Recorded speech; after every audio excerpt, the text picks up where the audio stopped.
नमस्कार दोस्तों, स्वागत है आपका आज की इस वीडियो में। धीरेंद्र शास्त्री जी इन दिनों एक जबरदस्ती की कंट्रोवर्सी में फंस चुके हैं।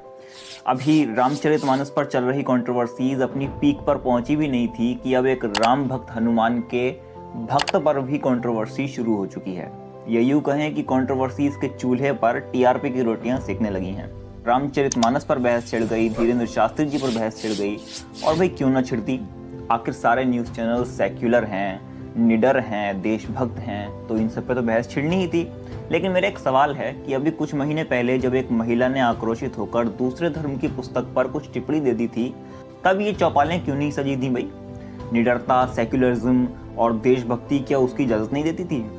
अब तो पुलिस ने भी मान लिया है कि 7 से 8 जनवरी की धीरेंद्र शास्त्री जी की वीडियोस में कुछ भी ऐसा नहीं था जिसके लिए ये कहा जा सके कि धीरेंद्र शास्त्री जी नागपुर में उस दिन अंधविश्वास फैला रहे थे।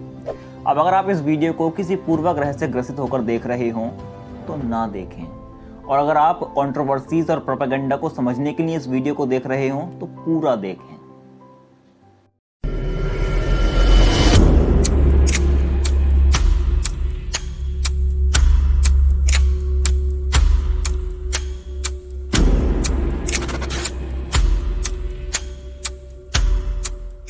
दोस्तों, मध्य प्रदेश के छतरपुर में स्थित बाघेश्वर धाम के पीठाधीश श्री धीरेंद्र कृष्ण शास्त्री जी एक अनोखे चमत्कार के लिए प्रसिद्ध हैं। ये चमत्कार उनके मुताबिक वो खुद नहीं करते बल्कि बालाजी महाराज करते हैं। शास्त्री जी राम कथा वाचन के लिए महाराष्ट्र के नागपुर जाते हैं, जहां अंधश्रद्धा निर्मूलन समिति की तरफ से उन्हें एक चैलेंज दिया जाता है कि अगर वो अपने चमत्कार को वहां उस समिति के सामने करके दिखाते हैं तो समिति की तरफ से उन्हें 30 लाख रुपए इनाम के तौर पर दिए जाएंगे। ये चमत्कार क्या था ये भी मैं आपको इसी वीडियो में बताऊंगा। इस पर शास्त्री जी कहते हैं कि आ जाओ दरबार में और खुद देख लो बालाजी सरकार का चमत्कार। दोस्तों, धीरेंद्र कृष्ण शास्त्री जी जिस समय दरबार में अपने आसन पर बैठे होते हैं उस समय उनके सामने हजारों लोग होते हैं जिनकी समस्याओं को वो पहले ही कागज पर लिख देते हैं।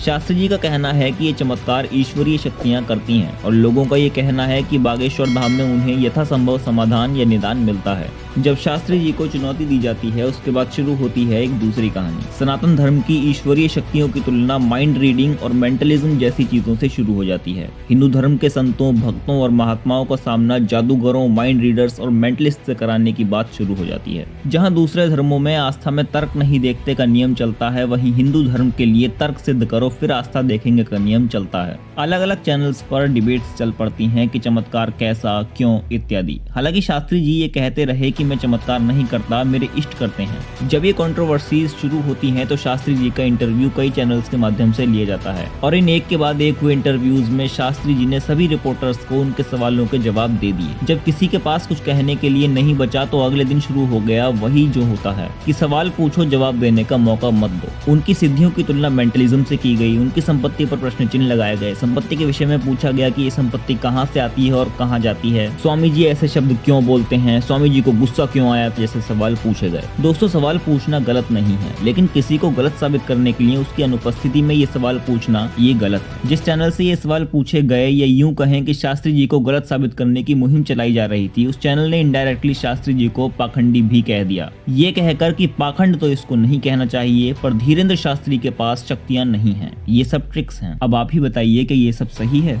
इस वीडियो में आगे शास्त्री जी की संपत्ति और उनके जीवन की भी बात करेंगे। अब दोस्तों, जहां तक बात Shastri ji versus mind readers की है, इस पर शास्त्री जी का कहना है कि माइंड रीडर किसी व्यक्ति के सामने आने पर या कांटेक्ट में आने पर माइंड रीड करता है, जबकि वो किसी व्यक्ति के सामने आने से पहले ही उससे संबंधित बातें कागज पर लिख देते हैं। एक और बात कि शास्त्री जी के लिए कहा जा रहा है कि जो लोग उनके चमत्कार पर भरोसा करके ये दिखा रहे हैं कि शास्त्री जी ने उनके बारे में जो कहा वो ठीक था, वो संभवतः स्क्रिप्टेड हो सकते हैं, मतलब ये कोई सेटिंग हो सकती है। तो इस पर मेरा भी एक सवाल है कि शास्त्री जी की सभा में बैठे 4 लाख अनुयायी स्क्रिप्टेड हो सकते हैं, लेकिन स्टूडियो में बैठे हुए 4 मैजिशियंस या माइंड रीडर्स स्क्रिप्टेड क्यों नहीं हो सकते? दूसरा, माइंड रीडिंग से मन की बात तो पता चल सकती है लेकिन समस्या का समाधान नहीं हो सकता। वहीं बागेश्वर धाम में आने वालों का कहना है कि वहां आने से उनकी समस्या का समाधान होता है।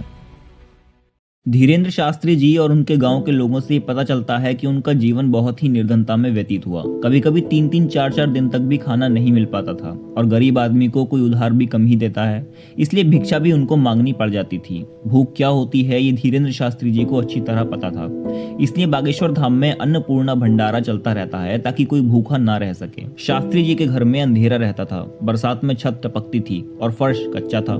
शास्त्री जी का सपना था कि एक दिन सब ठीक हो जाएगा। बहन की शादी करवाने के लिए भी पैसों की समस्या देखनी पड़ी थी, इसलिए बागेश्वर धाम के दान पात्र से कन्याओं का विवाह भी कराया जाता है, जो इस काम को कराने वाला देश का एकमात्र दान पात्र है। दोस्तों, बागेश्वर धाम सरकार यानी धीरेंद्र कृष्ण शास्त्री जी पर अंधविश्वास फैलाने के आरोप लगाए जा रहे थे, लेकिन नागपुर पुलिस ने प्रेस को दी गई सूचना में ये साफ कर दिया कि बागेश्वर धाम के वीडियोज में ऐसा कुछ भी नहीं पाया गया जिसमें ये कहा जा सके कि ये अंधविश्वास फैला रहे हैं। बागेश्वर बाबा के खिलाफ अंधश्रद्धा निर्मूलन समिति के श्याम मानव जी ने आरोप लगाते हुए शिकायत दर्ज करवाई थी कि उनके पास कोई सिद्धि नहीं है और वे ढोंग रच रहे हैं और अंधविश्वास फैला रहे हैं। लेकिन अब क्या करें, अब तो पूरी पड़ताल के बाद पुलिस ने कह दिया है कि 7 से 8 जनवरी की दरबार से जुड़ी वीडियोस में ऐसा कुछ भी नहीं पाया गया जो ये साबित करे कि धीरेंद्र कृष्ण शास्त्री जी ने अंधश्रद्धा कानून 2013 के तहत कोई अंधविश्वास फैलाया है। अब बस ये कहना रह गया है कि धीरेंद्र कृष्ण शास्त्री जी ओजोन की परत में हुए छेद को बंद कर दें, तभी हम मानेंगे कि बाबा सिद्ध योगी हैं। दोस्तों, माहौल ही ऐसा बनाकर रख दिया गया है कि जब भी बाबा, सन्यासी, साधु या संत जैसे शब्दों की बात आती है, तब हमारे मन में जेलों में बंद बाबा आने लगते हैं। रामकृष्ण परमहंस, स्वामी विवेकानंद, रामानुजाचार्य, आदि गुरु शंकराचार्य, नील करोली बाबा, दयानंद सरस्वती जी, सदगुरु, जगत गुरु रामभद्राचार्य जी,